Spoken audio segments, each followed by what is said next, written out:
we're back. I've mixed the batter and we wanted it to be smooth. And I went ahead and I separated the batter into 3 equal parts because for Spumoni cheesecake is 3 layers. I'm going to start on the first layer. The first layer will have Jello pistachio instant pudding. And we want to mix this in a little at a time, but we want it to be firm because this is going to be the bottom layer of our cheesecake. So we mix a little bit in at a time, making sure that it's smooth because we don't want it to be lumpy.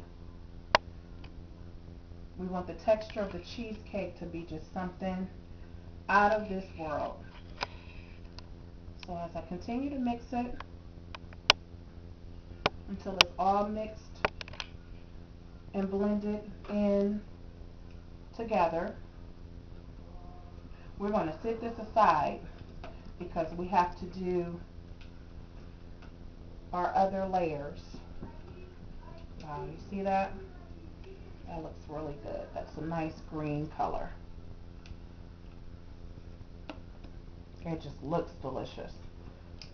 Okay, so I'm going to sit this aside. Just whip it up just a little bit more. Okay, I'm going to sit this aside, and then we're going to go to our second layer, which is going to be our cherries. I'm going to get another mixing spoon. I'll just use a tablespoon because we need to add 1 teaspoon of flour to this one. Because it's the middle layer, we want to make sure that it's firm and it will hold the second layer. The second layer will be able to hold the top layer. But it also sears it so that it doesn't run into our bottom layer. Okay, make sure the flour is blended or mixed real well so that it doesn't change the texture. Now once we've mixed in the flour, we're going to mix in a cup of maraschino cherries. And I like to just spoon them in because we don't want that excess juice. So I'm going to spoon them in. It already looks delicious. Okay. And then we don't want the juice, so we can just discard that juice.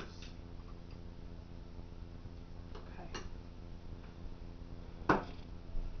Okay. And now that we've mixed that in, I use paste food coloring. It's already, the maraschino cherries are already giving it a nice light pink color, but I want it just a little bit darker because with Spumoni, it has just a little darker color.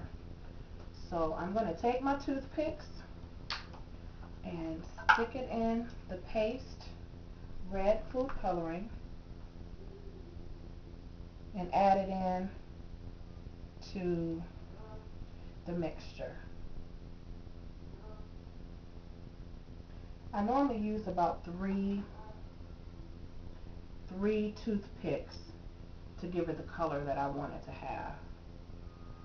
And I always use a new toothpick because I don't want to contaminate my food paste. So that's number 2. And then I'll do one more. And then we'll mix it all together. And then we'll set this aside to do our last layer. Oh yeah, this is giving it a really good color. Okay. So let's just mix that in.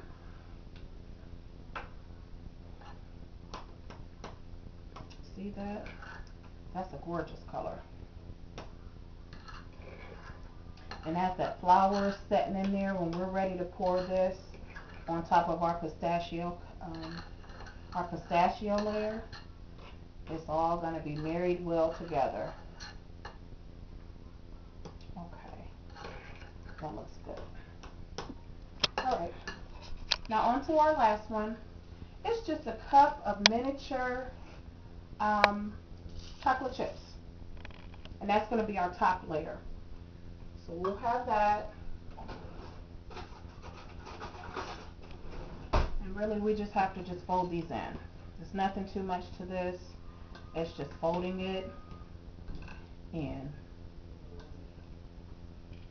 Now, for our spumoni crust, you can use either chocolate, chocolate cookie crumbs, or you can use graham cracker cookie crumbs. So we're going to use a chocolate cookie crumbs, and then we're going to put all of our layers together. So we'll start with our pistachio. See how that's already thickened up? We're going to put it down into our crust, and we want to spread it evenly because this is our first layer. This is the one that has to hold up the cake.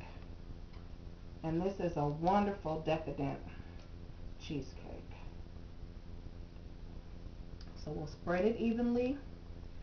And also, this recipe you can use a 10-inch springform pan or a 9-inch. Either one, the recipe can be used in either pan. Okay. There's our pistachio layer. Okay. Now, then you might just want to turn it just to make sure it's set. Here comes our cherry layer, and we'll just put that on top.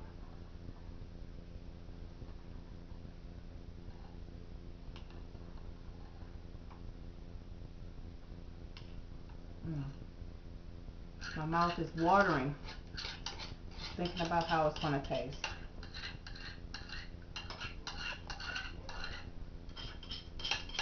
So we have our cherry layer on top of our pistachio layer. We just want to make sure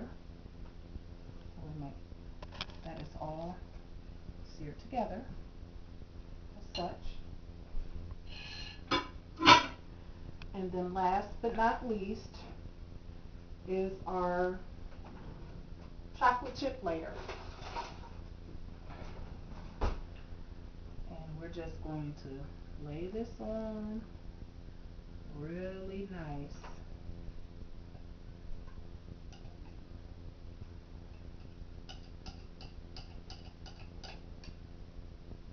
And I laid it like that because I like the way it gives it kind of a swirl color, but when you cut into it, you're able to see every color is represented separately. And we're going to bake it in the oven for 350 for 45 minutes to an hour.